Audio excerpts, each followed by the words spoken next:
and use what you want and discard the rest and whatever works for you in your own stuff. That's my opinion. There's no one guru that I believe says you have to do it this way. Because you're right, it gets boring when you read a script. Okay, here's the first act break, and it's very obvious. You want it not to be obvious, But yes, I do character profiles. A couple of pages. Whereas if I was like an actor, I was like get into my character and do they like eggs for breakfast? Characters from I draw from real life people I know, and then I also make it up. I don't want it to be too close because then they watch it and say, hey, But I'll take little bits of things from Friends and. I always like to name my characters after Friends. I think I've exhausted everybody at this point. After 14 films, everybody's been in. Somebody was named this, and somebody was that person. It doesn't mean that's who they were in the movie, but all my friends had at least got their name mentioned as a character, which is kind of fun when they watch. I go, "That's your," "Oh my God, it's my name," Yeah, I like it mixed, and I think that's the best way because. True real life stuff is really more interesting, things, and that makes your life research, right? To find interesting like characters and wow, I saw this one guy and he did this thing and I said that'd be good to put in a character for a movie, and then you jot it down in your notebook. Yeah, and also like I say, if someone's dating a writer, you have to be very concerned if you screw them over because. The writer's revenge is that you'll end up on the screen, so, it's like, well, I'm going to write about you in this relationship, I'm sorry, and then the person who said, oh, you'll never make it, and then they say, I think that's me on the screen, yeah, I get my revenge. you're the villain in this movie. You were the villain in my life, but now you're the villain in the movie. There's something you try and put in every script, your trademark calling card. No. How long do you research character and structure before I write a feature? It's enough. I start to know them.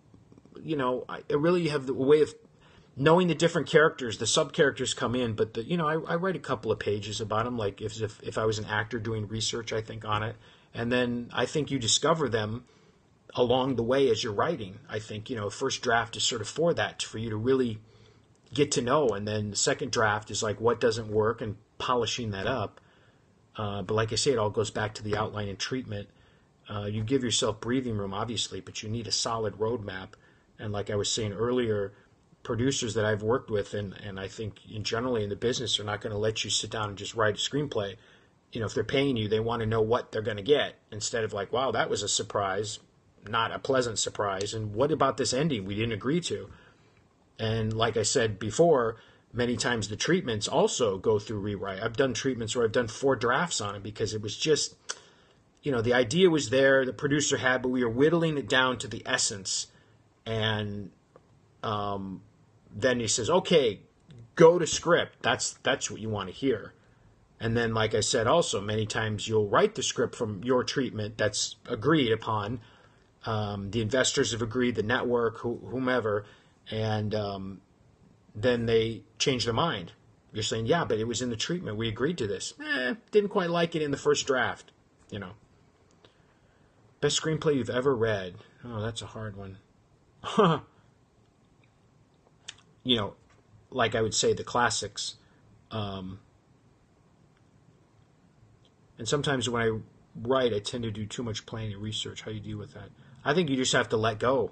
I mean, the idea is for the boat to leave the dock, to get on your adventure. Your characters are waiting, going, can we get on with this?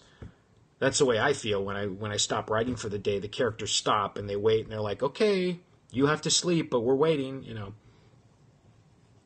Whiplash, yeah. I read a script of a friend of mine that was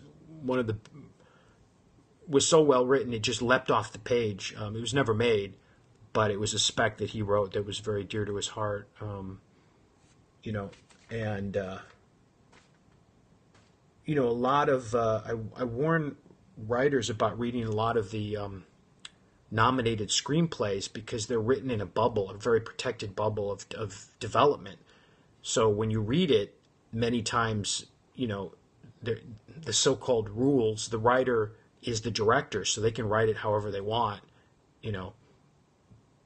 and many people look at that writers as an example of how to write a spec, and a lot of times,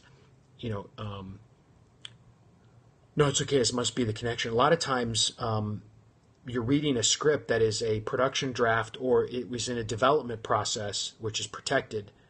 Yeah, I read Get Out. You enjoyed The Sting.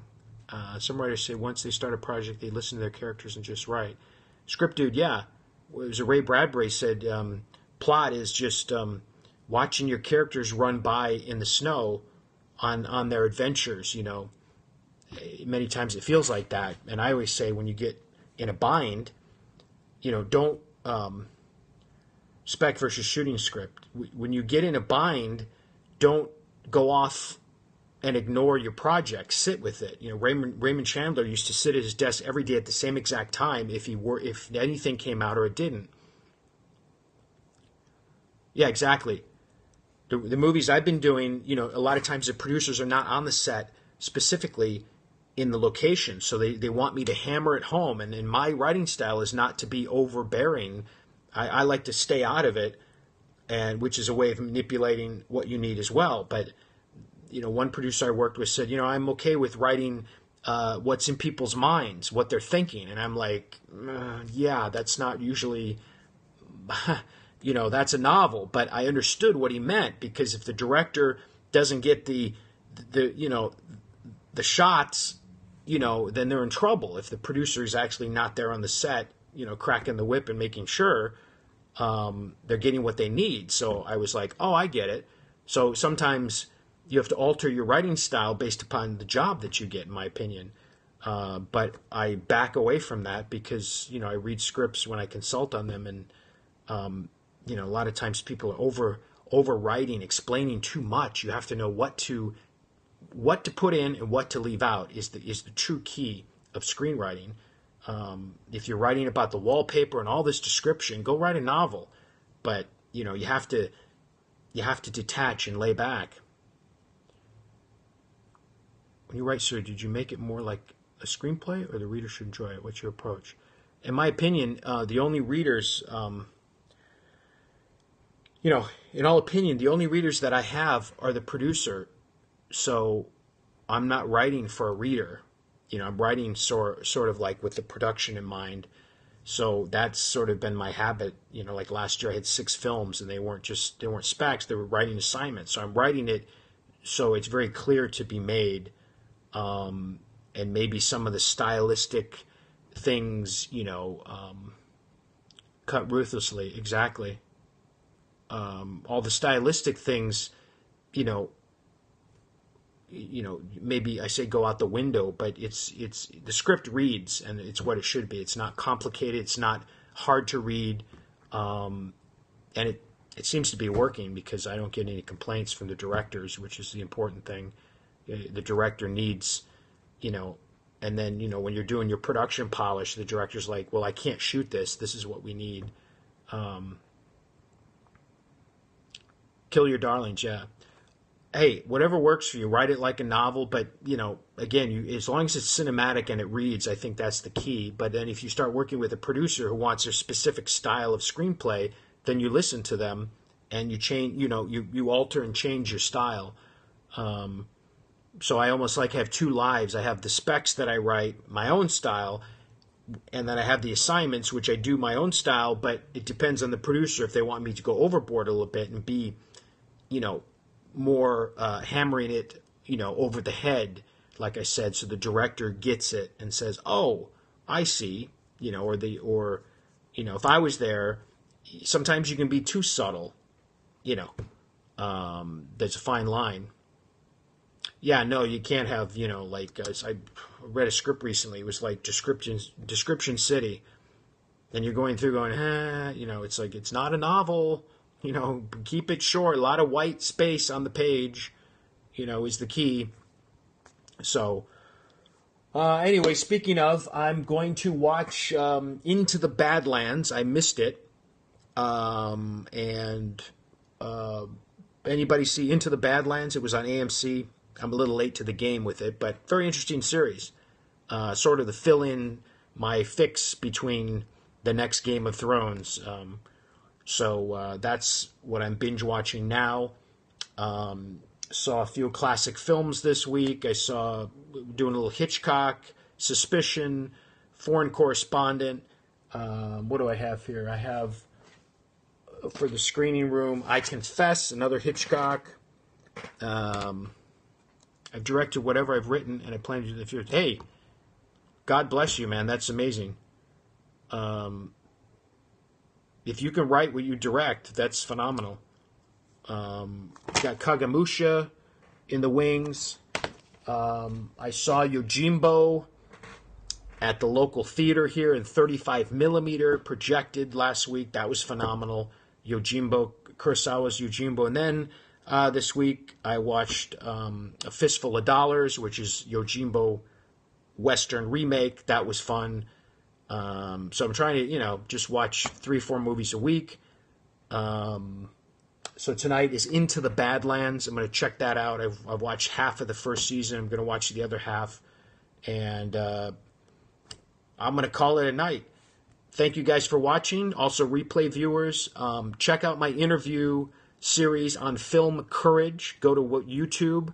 Check out their channel. They have a lot of amazing videos with all different people of directing, acting, producers, writers. If you haven't yet, Joey P. did, and I love it. Thanks, Joey. Check out my new book, Screenwriter's Journey to Success. It's on Amazon. And 300 pages of tips, tricks, and tactics that have kept me in the game, such as the game is. Next week, 3 movies on television. Good to see you, my friend. Thank you. 3 movies again on TV. The 5th, the 7th, and the 9th. And you can check out my thank you, Writing Devil, Joey P. Grazie a te. You can check out on 5o'clockblue.net. That's my website. You ordered it. Thanks, man. Script Dude, good to see you. Anjikeya. I'm trying to pronounce that. Anjikeya. Thanks for that. And if you read the book, do me the favor. If you like it, go on Amazon and write a review. It helps. I have 16 5-star reviews. Amazon loves that, and so do I. So I would say have a good weekend. Happy Passover, happy Easter to those who celebrate. And let's keep peace in the world. And also keep writing your stories, truth, authenticity, and AJ, there you go. All right, AJ. Thanks, man. And best of luck on your projects as well. And keep, as we say, keep filling those blank pages. And we'll talk soon again, okay? Take care.